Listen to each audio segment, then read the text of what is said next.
한 주간 가장 주목받은 과학 소식을 되돌아보는 사이언스 핫파이브 시간입니다. 네, 이번 주에는 어떤 이야기들이 시청자들의 주목을 받았을까요? 양혜영 기자와 함께 알아보겠습니다. 어서 오세요. 안녕하세요.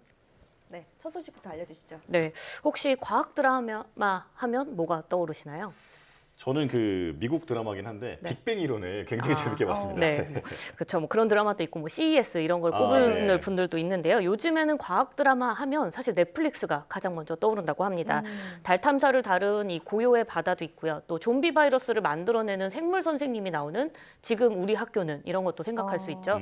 또 이 애플 TV가 애플 오리지널 첫 작품으로 만든 닥터 브레인 역시 과학 드라마인데요. 네. 이 과거 대표적인 과학 드라마 하면 카이스트를 생각하실 수도 있지만 이제는 CG나 뭐 VFX 이런 기술들의 발달 때문에 과학 소재를 다룬 드라마들이 늘어나고 있습니다.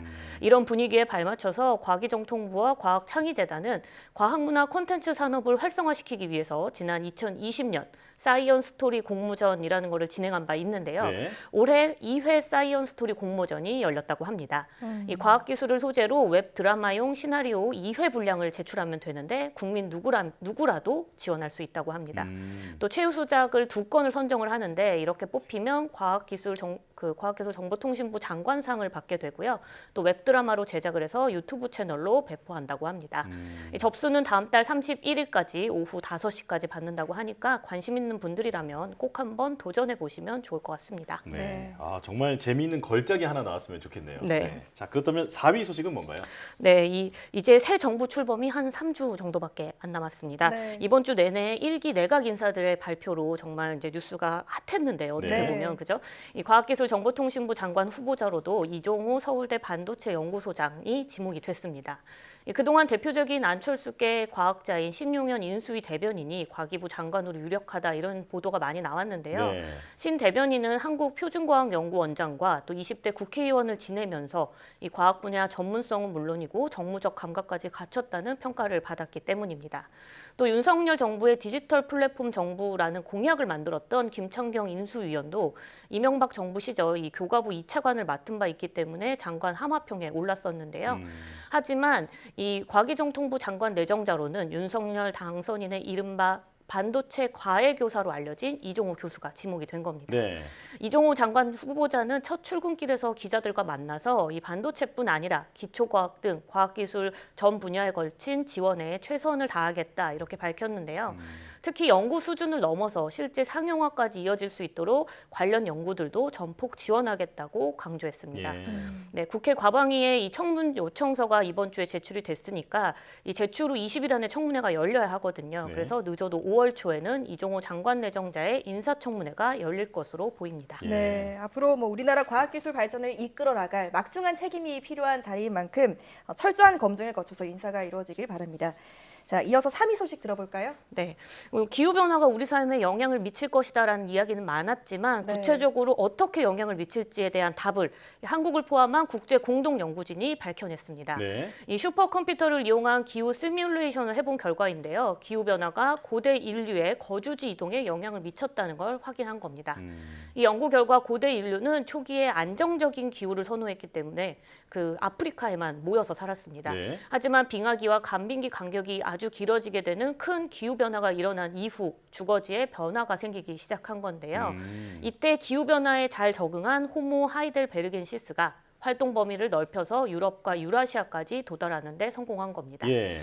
또 기후변화에 적응한 유럽의 호모 하이델베르겐시스는 네안데르탈린으로 그리고 또 이 아프리카의 호모 하이델베르겐시스는 호모 사피언스로 진화한 것도 연구진이 확인을 했는데요. 아, 네.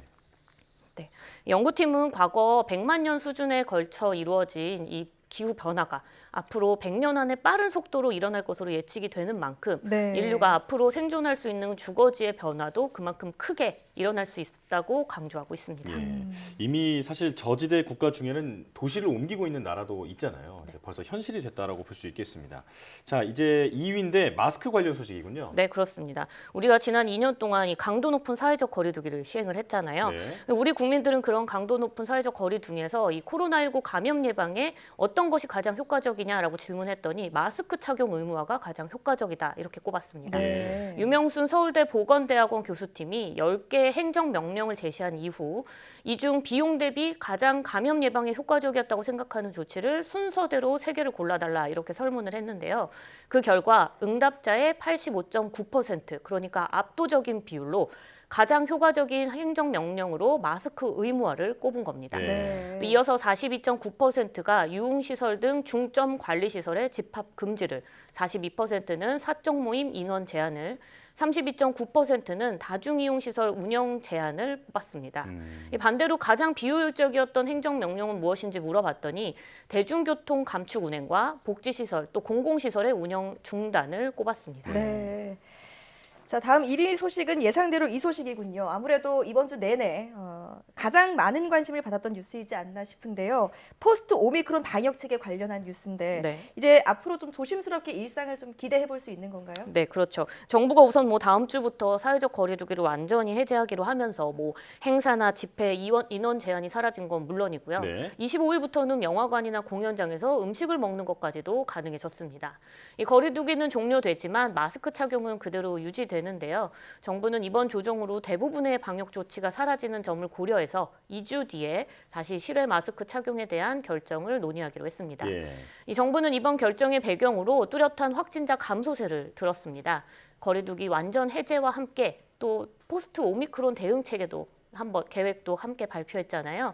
지난 11월 단계적 일상 회복을 시도했다가 한 달 만에 중단한 적이 있었기 때문에 네. 이번에는 준비기와 이행기, 안착기 이렇게 단계별로 대응 계획을 준비했습니다. 네. 이번 주 계획 발표를 통해서 준비 시간을 우선 갖고 25일부터 4주 동안 이행기를 거친 뒤에 안착기에 넘어가겠다 이렇게 한 건데요. 이행기 시기에는 우선 코로나19 감염병 등급을 현재 1등급에서 2등급으로 전환을 합니다. 네. 이렇게 되면 25일부터 4주 동안 이 지금처럼 확진자 7일 격리가 유지는 되지만 안착기 이후로 들어선 이후 확진자들의 7일 격리가 의무가 아닌 권고로 바뀌면서 자율 관리를 하겠다는 겁니다. 또 이 병상을 중증 환자 중심으로 개편을 하고요. 또 확진자 치료를 일반 의료 체계로 단계적으로 편입시키기로 했습니다. 또 이와 함께 감염 취약계층에 대해서는요. 집단 감염 예방을 위한 선제적 검사는 계속 이어가기로 했고요. 또 보건소와 시설별로 한 라인을 구축해서 대응팀도 운영하기로 했습니다. 네. 다시 일상으로 돌아간다니까 설레고 좋기는 한데 자꾸 지난해 다시 유행이 시작됐던 게 떠오르거든요. 네. 끝까지 개인 방역 수칙은 잘 지켜야겠습니다. 네, 사이언스 하파이브 양회영 기자와 함께했습니다. 고맙습니다.